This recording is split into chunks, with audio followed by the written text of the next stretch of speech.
اللهم صل وسلم وبارك عليك يا حبيبي يا رسول الله. تعالوا كده نفرز الليمون رخيص دلوقتي. الليمون ده من الحاجات اللي احنا مش بنستغنى عنها بجد، ولا صيف ولا شتاء. بيجي عليه وقت كده بنلاقيه اتجنن وغلي وبقى اسعاره فوق في السما. تعالوا كده في دقيقتين ودقيقة واحدة كمان هنفرز الليمون بطريقة حلوة جدا جدا جدا.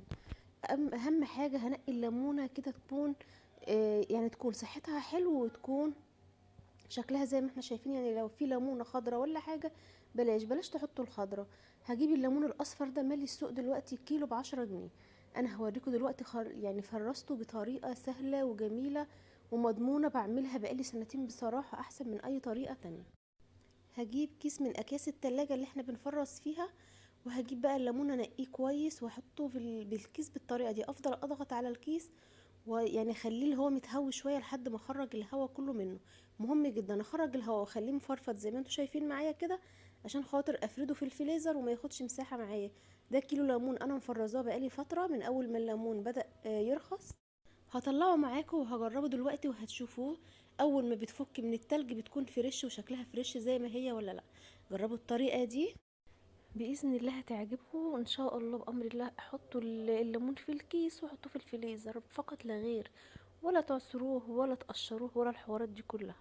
حطيه زي ما شفتي كده. وتعالي نشوف معانا الليمونه مجرد ما هتفك حطيتها عليها شويه ميه دافيين من لو مستعجله عليها شويه ميه دافيين من الحنفيه. هتشوفوا لونها بقى معايا راجع فريش زيها زي الفريش ازاي. تعالوا كده نجربها مع بعضينا ونشوف هنعملها. عصير ليمون ماشي، غسيل الفراخ ماشي، حطوها على اعصروها على بتنجان، استخدموها زي ما انتوا زي ما احنا بنستخدمها في الطبيعي. هنطلعها ونستخدمها في اي حاجه. شايفين لونها رجع؟ مش هتفرقوها بينها وبين الفريش. هقسمها بقى كده. وكمان هتطلع الخلاصه بتاعتها كلها، يعني الخلاصه بتاعتها كلها. هتلاقي القشره فضيت. شايفين؟ طبعا مفيش حاجه بتتقارن بالفريش، بس والله جميل جدا لغسيل الفراخ.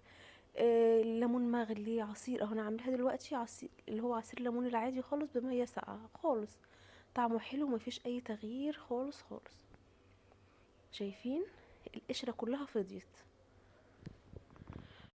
بنحاول على قد ما نقدر نجيب الحاجات الرخيصه في السوق. ما اجيبش حاجه يا جماعه اللي هي من الحاجات الغاليه وافرزها، لا، طالما رخيص قدامنا خدوها فرصه. وهاتي كيلو ولا 2 كيلو حطيهم في التلاجة في الفريزر، مش هيخسروا معانا خالص خالص. هنعملهم بالطريقه دي، نحطه في الكيس ونشيله في الفريزر وخلاص على كده. ما بقدرش استغنى عنه في غسيل الفراخ، ما بقدرش استغنى عنه في حاجات كتيره بصراحه. يوماتي استخدام الليمون معانا. كيلو ب10 جنيه والكيلو وربع ب10. نستغله ونجيبه. اوقات بيوصل ل20 30 بنكون يعني على اخرنا. والسلام عليكم ورحمة الله.